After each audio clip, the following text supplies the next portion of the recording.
In this exercise, we're going to learn how to create railing in our project. This particular project doesn't really have the need for a straight run of railing, but what it does have is it already has some railing showing up here on our staircase. We're going to create an example of just a straight line of railing, and we're going to do that on the outside of the building so that you can see the process of how to do it.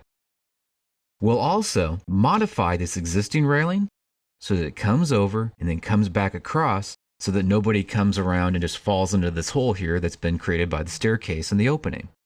So to begin with, let's start by drawing a piece of railing just outside of our building. Ultimately, we will get rid of it, but this will give us a good feel for the process of drawing a railing. Underneath the Architecture tab, we're going to select on Railing. You'll see under Properties that this is a handrail rectangular. And when we start to draw where we want the handrail to go, whatever the length of that line is that we get ready to draw, this handrail will be that exact length, and it'll be whatever that shape is as well. In this instance, let's draw a handrail out here on the outside of the building. Make sure with your drawing tools that it's a straight line. You can also draw a rail that happens to be curved, that's circular, that can be pretty much any shape that you want it to be. But for this example, we're just going to do a straight line. Click once somewhere out here.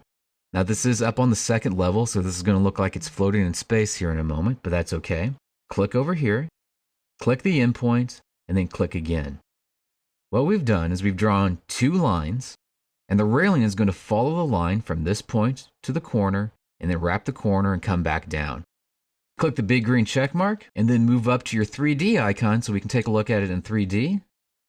You'll see there's the railing that we just drew from the endpoint, around, wraps around the corner, and comes back. That's the basics behind drawing a railing. It's just a matter of selecting the railing command, picking the type of railing that you want off of the list, then drawing the path that you want the railing to follow. Now, if you want to make modifications to an existing railing, this is how you do it. We're going to select on this railing, and we're just going to delete it for right now. And we're going to work on a railing that already exists in our project. And this is a railing that was created when our staircases were created. So to get to there, we need to come back to our level 1 floor plan view. So just double click on level 1. You'll begin to see that the railing in this instance is actually showing up as being a dashed line, at least through the majority of this. And now technically we can edit the railing from here, but I'd really like to edit it up on our level 2. So just double click here on level 2. And we can see that same railing, if we zoom in here on the top, coming around on level 2. Right here is where our opening is. This is the top of our staircase, and you'd walk down the stairs in this direction. What I want to do is add another piece of railing that comes up to here and comes back across. To add the railing, instead of just drawing it in like we did in the previous example, select on the already existing railing. This railing was automatically created when the staircase was created. And then pick on Edit Path. This is the same process as if we'd wanted to modify the path that the railing that we had just done in the previous steps. We could have selected on that railing, clicked on Edit Path, and then redrawn any of those lines that made up the path, and then the railing would have followed that path instead. This next part is key. Something you may have learned from Revit already is the ability to select on a line and then drag the line out by clicking on the grips. The problem is if you do that with a railing that's sloping down, like this one is, going down a staircase, it'll continue its slope on up if you drag it out in this direction. We don't want it to continue the slope. So to do that, we need to draw in another piece of line from here and draw this 4 inches down, click the endpoint of that line, and come straight over. And hit escape a couple of times to get out of that part of the command.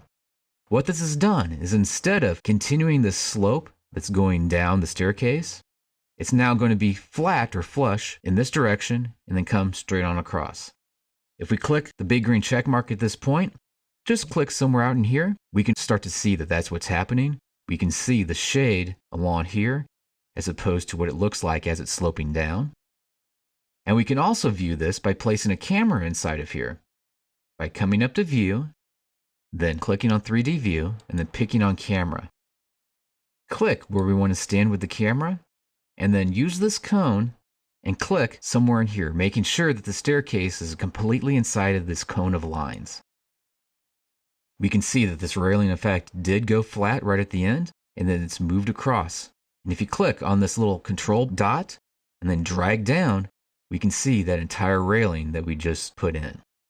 So the magic behind doing railings is either executing the railing command or selecting on the piece of railing, then drawing in the path that you'd like that railing to follow, and the path will automatically follow that all the way on around no matter where you draw it to.